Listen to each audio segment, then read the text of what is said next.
अस्सलाम वालेकुम। आज हम पढ़ेंगे 9th क्लास के चैप्टर नंबर 1 का मेन टॉपिक जो था हमारा कंटिन्यू ही है। पिछली वीडियो में मैंने उसके काफ़ी सारी हेडिंग्स क्लियर करवा दी हैं।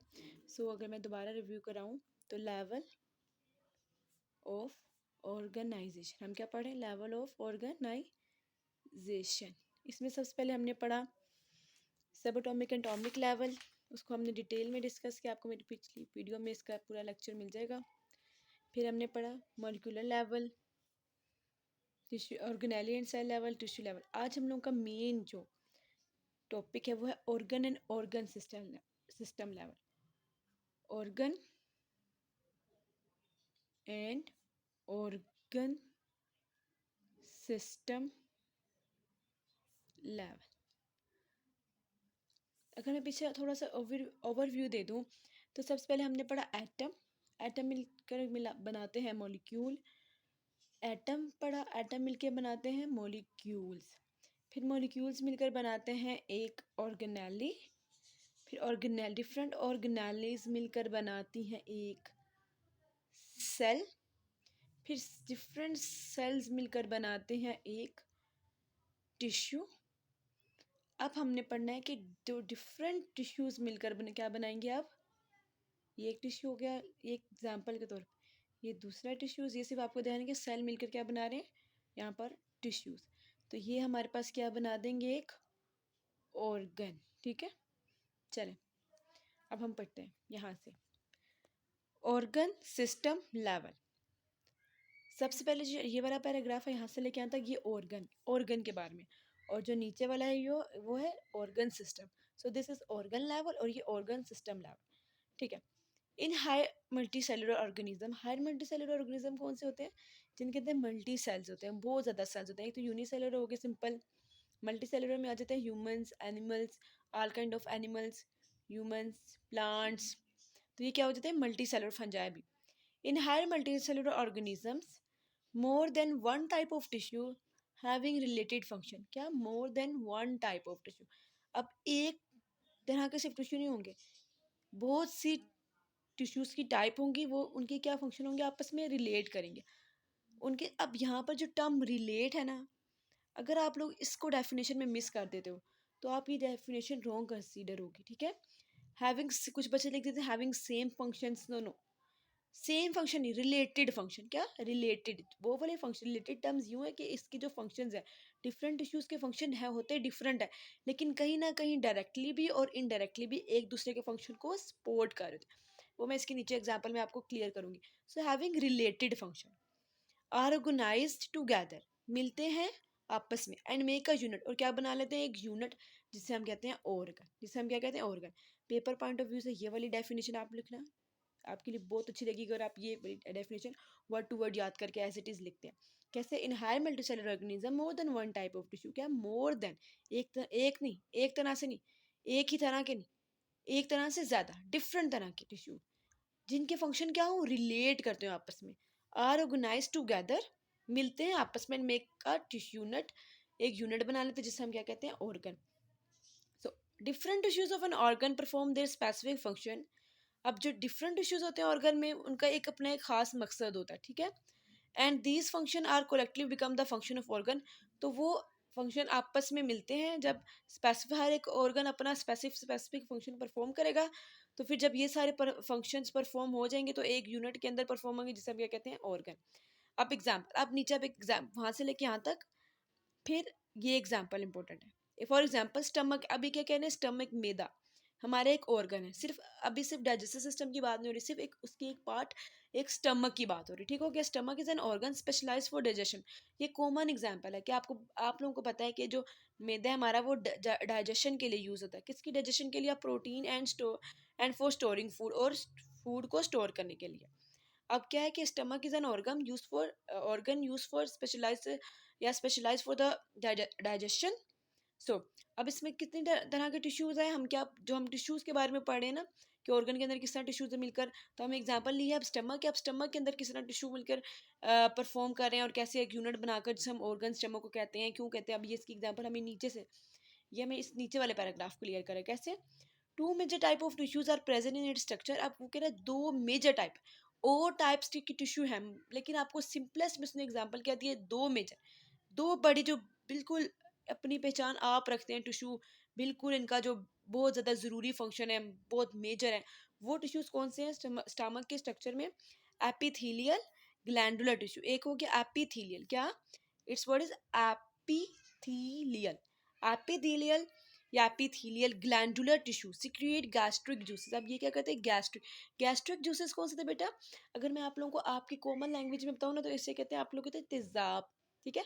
वो वाला तेजाब, जैसे कि हमारे जो स्टमक के अंदर एसिड होता है, वो वाला एसिड जो हमारे खाने को हजम करने में, बिल्कुल मोलिकुलर लेवल में जाकर उसको तोड़ने में, ठीक है, खाने को गलाने में मदद करता है, ठीक है। तो वो कौन रिलीज करता है, epithelial glandular tissues secrete gastric juices for the digestion of protein. वो क्या करेंगे, डाइजेशन ऑफ प्रोटीन करेंगे। फिर मस्कुलर टिश्यू, अब मसल से वर्ड निकला है मस्कुलर, इसका क्या मतलब होगा, या तो ये तो कोई चीज रिलीज वगैरह नहीं करेगा, अब इसका एक फिजिक्स आ गया, मूवमेंट होगी। मसल से आप लोग मूवमेंट, क्या आप मसल से आपके जहन में आया मूवमेंट, अब मूवमेंट किसकी होगी, muscle tissues perform contraction of stomach wall. किसकी मसल से वर्ड जहन में आया मूवमेंट का, अब मूवमेंट से क्या जहन में, कॉन्ट्रैक्शन एंड रिलैक्सेशन। अब वो क्या कहना है, कॉन्ट्रैक्शन ऑफ स्टमक वाला, मेरा हाथ आप ये देखिए, कॉन्ट्रैक्शन ऑफ स्टमक, ये हमारा स्टमक है, ये इसके अंदर ये स्टमक है, समझे, इसके अंदर खाना है। अब खाना आया तो इसने कॉन्ट्रैक्ट मस्कुलर टिश्यू ने क्या करना है, कॉन्ट्रैक्शन शुरू कर देनी, इसने ऐसे कॉन्ट्रैक्शन कर देनी, जिससे क्या हुआ, खाना खाना इसके बीच में देखिए, खाना ऐसे आया और खाना मतलब कि टूट गया, तो इसने क्या किया, कॉन्ट्रैक्शन शुरू कर दी। इसका फंक्शन है कि कॉन्ट्रैक्शन करना स्टमक वाल्स के फॉर ग्राइंडिंग, मतलब कि खाने को तोड़ने के लिए, और food and moving food to the posterior end, और खाने को इस तरह करते हुए पोस्टीरियर एंड बिल्कुल स्टमक के आखिरी कोने में पहुंचाना, जिससे वो आगे फर्दर आगे जा सके, जैसे हम कहते हैं ओसोफेगस से स्टमक, तो स्टमक से स्मॉल इंटेस्टाइन, तो बिल्कुल पोस्टीरियर एंड तक पहुंचाना किसकी जिम्मेदारी है, मस्कुलर टिश्यूज की, which collective become the function of stomach. और ये दोनों क्या बनते, ये स्टमक का मेन पर्पस जो है वो इन्हीं दो फंक्शंस पर डिपेंड कर रहा है। सो अगर आप पेपर पॉइंट ऑफ व्यू में, आप पेपर में कैसे लिखेंगे, पेपर पॉइंट ऑफ व्यू से ये क्या है, कैसे आपने लिखना है, सबसे पहले आपने हेडिंग देनी है ऑर्गन। अगर आपके पेपर में आता है, आपने हेडिंग दी यहाँ पर ऑर्गन की, डेफिनेशन लिखना शुरू करें।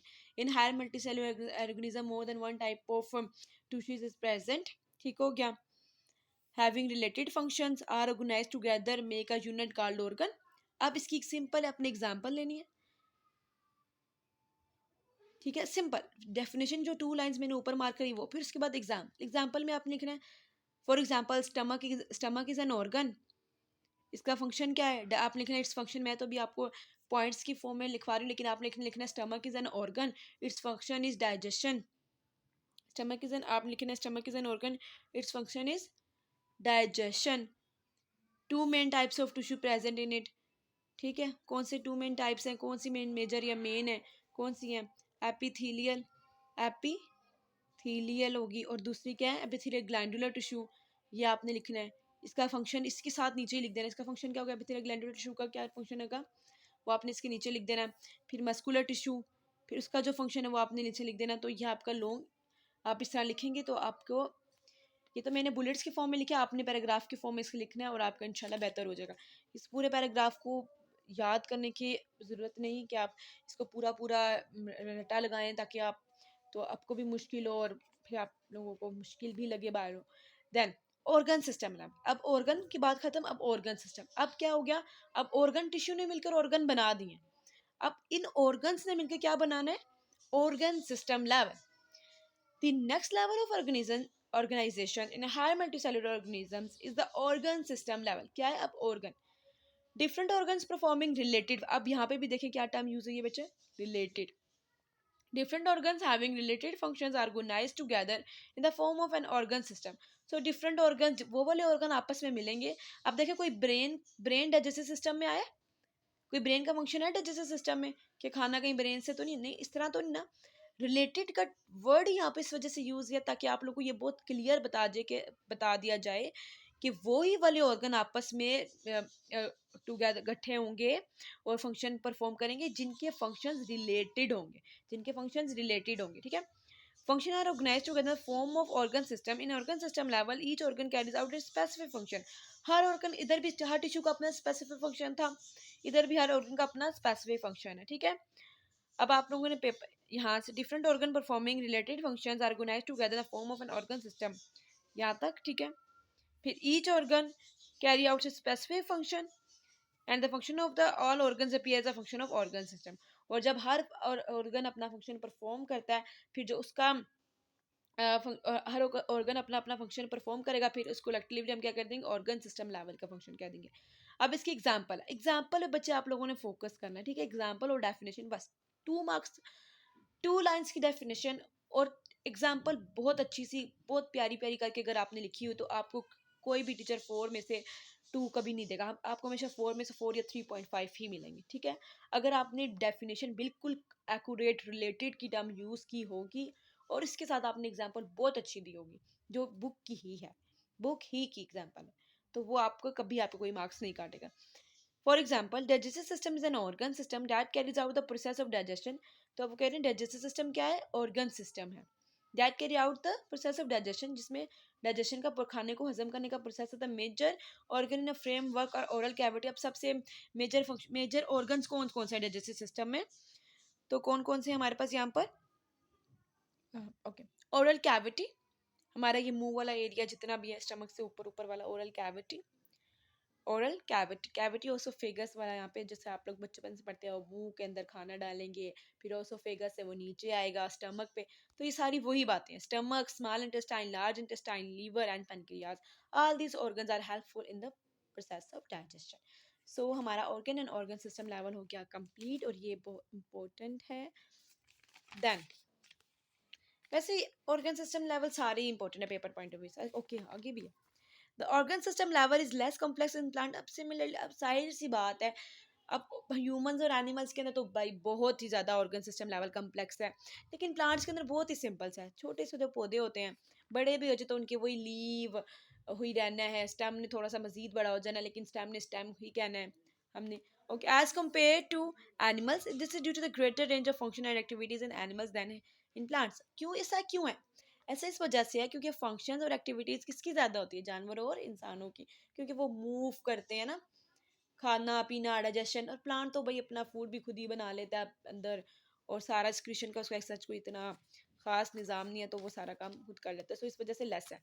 देन इंडिविजुअल लेवल, अब इंडिविजुअल लेवल, अब क्या होगा, different organ system are organised together in a form of individual. अब क्या होगा, डिफरेंट ऑर्गन मिलेंगे और ऑर्गन सिस्टम, और एक इंडिविजुअल मीन्स के कोई भी, लेट्स सपोज अगर मैं ह्यूमन की एग्जांपल ले लें, तो सबसे पहले क्या हुआ, एटम मिलके, एटम से मिलकर मॉलिक्यूल्स, मॉलिक्यूल ने मिलकर ऑर्गेनेली, ऑर्गेनेली ने मिलकर क्या बनाया था, ऑर्गेनेली ने मिलकर बनाया था सेल, सेल ने मिलकर टिश्यू, टिश्यू ने मिलकर, उसके बाद टिश्यू ने मिलकर क्या बनाया था, टिश्यू ने मिलकर बनाया था ऑर्गन, फिर ऑर्गन ने मिलकर ऑर्गन सिस्टम, फिर ऑर्गन और ऑर्गन सिस्टम लेवल ने मिलकर क्या बनाया हमारे पास, एक ह्यूमन। अब मैं एक ह्यूमन की एग्जांपल ले रहे हैं, okay. In organisms the function process and activities of various organ system are coordinated. अब जाहिर सी बात है बेटा, देखिए मैं बोल रही हूँ, ठीक है, अब आपको एक मैं बोल रही हूँ, लेकिन अभी तक मेरा आपको वाइब्रेशन हल्की सी इस वीडियो में भी शो हो रही होगी, वो किस वजह से, क्योंकि मैं बोल रही हूँ तो वेव जनरेट हो रही है और मेरे हाथ में मूवमेंट भी, हालांकि मेरे बोलने से मेरे हाथों का कोई काम नहीं है, लेकिन फिर भी देखें वाइब्रेशन इस कैमरे में आपको शो हो रही है। क्यों? क्योंकि जो जितने भी हमारी ऑर्गन सिस्टम लेवल और जितने भी हमारे पार्ट्स ऑफ बॉडी होते हैं ना, वो आपस में कोऑर्डिनेट होते हैं। क्या होते हैं? कोऑर्डिनेट होते हैं। फॉर एग्जाम्पल, हम इसकी एग्जाम्पल, जब है ना मैन इज एंगेज्ड, अब इंगेज का मतलब होता है यहाँ पर मसरूफ, ठीक है, ये वो वाला एंगेजमेंट नहीं है जो आप लोग समझते हैं। When man is engage in continuous and hard exercise, किसमें हार्ड एक्सरसाइज, जब कोई इंसान है वो हार्ड एक्सरसाइज करी जा रहा है, बहुत ज़्यादा सख्त वर्जिश कर रहा है, तो नॉट ओनली इज मसल्स, खाली इसके बाजू और टांगे नहीं काम कर रही, but also there is an increase in the rate of respiration and heart beat. तो इसके सांस में भी इजाफा हो जाता है, उसको उसका सांस फूलना शुरू हो जाता है, जल्दी जल्दी सांस लेना है, और उसके दिल का जो धड़कन है, दिल की जो धड़कन है वो भी तेज हो जाती है। The accelerated rate of transpiration and heart beat supplies more. अब ऐसा क्यों है? वो कहना है कि अगर एक अब उन्होंने वजह भी बताई है, हार्ट बीट तेज होगी और रेस्पिरेशन तेज होगी, इसकी वजह से क्या होगा कि ऑक्सीजन ज़्यादा से ज़्यादा मसल्स को पहुंचाएगी पहुंचाएगी और जब मसल को पास ऑक्सीजन पहुंचेगी, मसल और अपना काम करते जाएंगे, तो ये सब फंक्शन क्या होगी, हमारे कोऑर्डिनेट है आपस में और एक दूसरे की हेल्प कर रहे हैं, ठीक है। नेक्स्ट हमारा पॉपुलेशन लेवल। अब इस तरह डिफरेंट इंडिविजुअल मिलेंगे, आपस में क्या बना देंगे पॉपुलेशन, जैसे आप population of a biology class, ठीक है। आप इसकी ये वाली एग्जांपल देते हैं, लंबी चौड़ी एग्जांपल देने की कोई जरूरत नहीं है, लिखें total number of student in biology class, क्या फिजिक्स क्लास, जो सी भी क्लास आपको पसंद है वो लिखें, ठीक है। अब इसकी डेफिनेशन क्या होनी चाहिए ना पॉपुलेशन की, बायोलॉजी से एक्सटेंड देर, आप लोगों ने छोड़े यहाँ से बिल्कुल भी नहीं लिखना बायोलॉजी से extend their studies the population level where the study inheritance among member of the same species living in the same habitat. ये वाला पैराग्राफ तो बिल्कुल भी नहीं करना ना, याद तो बिल्कुल भी नहीं करना।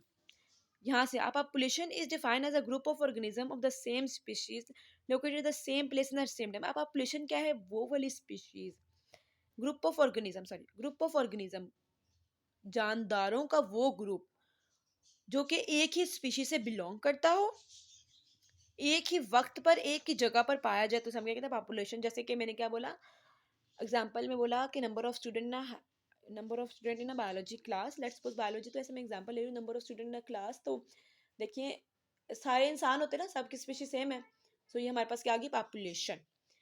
अब देन हमारे पास यहाँ पर community level, a community and assemble different population. जब डिफरेंट पॉपुलेशन मिलती है ना, तो वो क्या बना लेती है कम्युनिटी। जैसे कि एक जगह हो जहाँ पर, जैसे जंगल, अब उसमें क्या होता है, ट्रीज हैं, जानवर हैं, और क्या है, पानी में रहने वाले जानवर हैं, बर्ड्स हैं, तो ये सब क्या मिल रहे हैं, मिलके क्या बना रहे हैं community. A community is an assemblage of different population, ठीक है। आप लिख लें, सिंपल लिख दें, population combine to form community. Here one here different population interacting, अब different population interacting with one other, ठीक है। और इसमें क्या करती है, जो डिफरेंट पॉपुलेशन होती है, जैसे ह्यूमन की जो पॉपुलेशन है वो जानवरों के साथ किसी ना किसी तरह से इंटरेक्ट कर रही है ना, आपस में कोई रिलेशन है ना हमारा भी जानवरों के साथ, तो हम क्या बना रहे हैं उनके साथ भी कम्युनिटी सेम। हम क्यों उनके साथ हम अपना इन्वायरमेंट सेम शेयर कर रहे हैं, ठीक है। अब फॉरेस्ट में भी consider a community because it include plant microorganism fungi and animal species, तो फॉरेस्ट की एग्जांपल दे, और ये हमारे पास कम्युनिटी हो गया। फिर a community are collecting organism in which population में भी इनके, अब कम्युनिटी कैसे बनती है, इसमें क्या होता है कि ये जो आपको बता रहे हैं कि एक की जो पॉपुलेशन होगी, जैसे जिस जगह पे इंसानों की आबादी बढ़ने शुरू हो जाती है, वहाँ पे जानवरों की और पौधों की तादाद कम हो जाती है, ऐसा है कि नहीं। तो ये क्या है, वो आपको ये चीज़ बता रहे हैं क्यों, जैसे जैसे मैंने आपको example they the, in which one population में भी इंक्रीज, एक पॉपुलेशन बढ़ेगी तो दूसरी क्या होगी डिक्रीज ऑटोमेटिकली। ये कुदरत का फिनोमेना है, आप ही देखें, जहाँ पे जैसे जंगल की जगह पे अगर जंगलों के साथ शहर आबाद हो जाए, तो ऐसे ऐसे जंगलात खत्म होकर वो भी शहर बन जाते हैं। तो ये क्यों है, क्योंकि हम एक दूसरों को नुकसान पहुंचाते हैं, इंटरेक्ट करते हैं, एक दूसरे की चीज़ें छीन लेते हैं, जगह वगैरह ले लेते हैं, हैबिटेट वगैरह। सो ठीक है।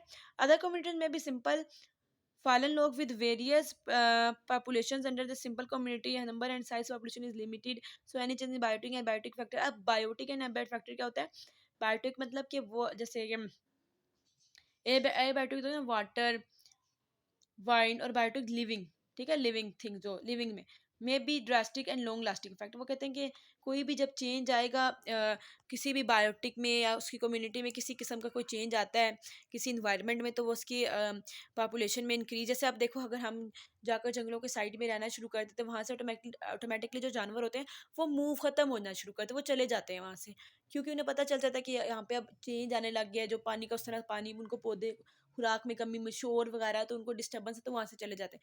तो वो लॉन्ग लास्टिंग लंबे अरसे के लिए भी जा सकते हैं और थोड़े अरसे के लिए भी जा सकते हैं। सो कम्युनिटी के लिए जो आपको मेन पॉइंट याद करने का वो है फर्स्ट पैराग्राफ, जो मैंने आप लोगों को पहले डेफिनेशन और उसकी फॉरेस्ट की एग्जांपल नीचे है। Biosphere level, the part of the earth in, सबसे बड़ा लेवल है क्या, बायोस्फीयर, ठीक हो गया। हमने बिल्कुल एक एटम से शुरू किया और हमने कहा आके रुके हैं बायोस्फीयर में। So the part of the earth inhabited by organisms community is also known as biosphere. अब क्या होता है, वो वाला जमीन का वो हिस्सा जिधर क्या होगा, कोई ना कोई जानदार मौजूद, कोई भी जानदार मौजूद, ठीक है, उसे हम क्या कहेंगे बायोस्फीयर।